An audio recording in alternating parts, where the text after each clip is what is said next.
क्या पाकिस्तान और सऊदी भारत के लिए बन सकते हैं खतरा? क्या चल रही है भारत के ऊपर हमला करने की साजिश? क्या है पाकिस्तान का नाटो जैसी संस्था बनाने के पीछे?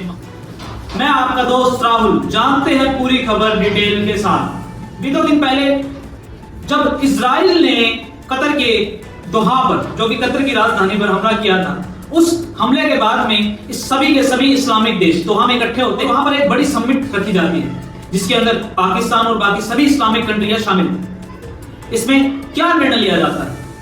इसमें जो इजिप्ट है, इजिप्ट यह कहता है कि हमें भी नाटो की तरह एक इस्लामिक गुट बनाना चाहिए, एक संगठन बनाना चाहिए, जिसमें यह निर्णय लिया गया कि जिसमें यह होगा कि अगर किसी एक इस्लामिक कंट्री के ऊपर हमला किया जाता है तो उसे सभी इस्लामिक कंट्रियों पर हमला माना जाएगा। इस प्रस्ताव पर सभी इस्लामिक देशों ने हामी भरी। तो पाकिस्तान इसमें पीछे कैसे रह सकता? इस समिट के अंदर पाकिस्तान ने इजराइल के बारे में बहुत बुरा भला कहा कि आप सभी जानते हैं कि पाकिस्तान परमाणु शक्ति, एटॉमिक पावर में इस्लामिक कंट्रियों में इकलौता है जिसके पास एटॉमिक शक्ति है। तो उसने इसी की तर्ज पर इजराइल को बहुत बुरा भला कहा, इजराइल की निंदा की।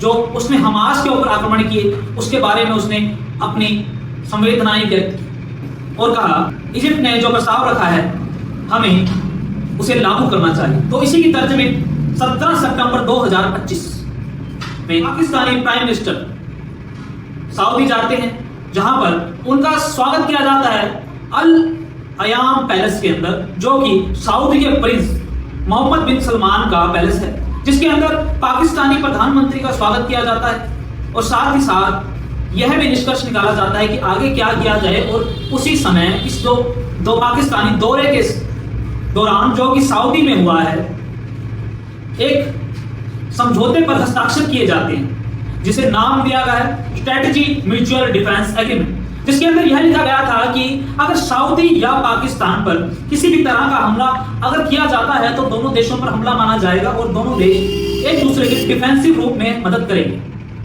हम सीधे तौर पर यह कह सकते हैं अगर यह समझौता आज से 2 या 3 साल पहले हुआ होता और अगर जिस तरह भारत ने पाकिस्तान पर स्ट्राइक की थी या फिर ऑपरेशन चलाया था, तो उस समय पाकिस्तान की मदद के लिए सऊदी को आना पड़ता और युद्ध में कूदना पड़ता, जिससे भारत कमजोर हो सकता।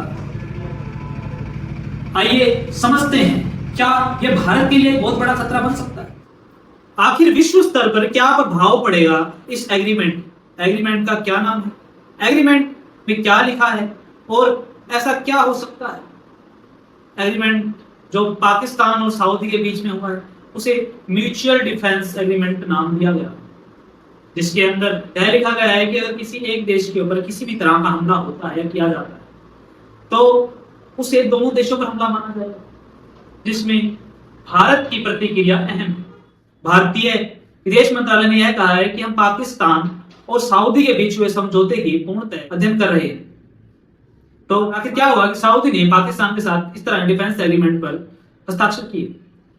पहले गुप्त सूत्रों से पता चला है कि पहले की तरह सऊदी को अब अमेरिका के ऊपर विश्वास नहीं रह गया है, क्योंकि पहले जिस प्रकार इजराइल ने कतर पर हमला किया जिसके अंदर हमास के एक टॉप लीडर की हत्या की गई या उसे मारा गया या इजराइल ने बम धमाके से उड़ा दिया गया, इसके बाद अमेरिका ने इसकी किसी भी तरह से निंदा नहीं की, जिस वजह से सऊदी अरब अमेरिका से नाराज चल रहा है। मतलब कि अब सऊदी अरब को अमेरिका के ऊपर पहले की तरह विश्वास नहीं रहा। बीते दिन पहले जो समिट हुई थी इस्लामिक देशों की, जिसके अंदर पाकिस्तान ने साफ तौर पर हामी भर दी थी और सभी देशों ने भी हामी भरी थी, हमें भी नाटो की तरह संस्था बनानी चाहिए, संगठन बनाना चाहिए। तो उसे देरी में ना टालते हुए पाकिस्तान ने पहला कदम बढ़ाया और सऊदी वह स्वयं गया और इस एग्रीमेंट पर साइन कर दिए गए।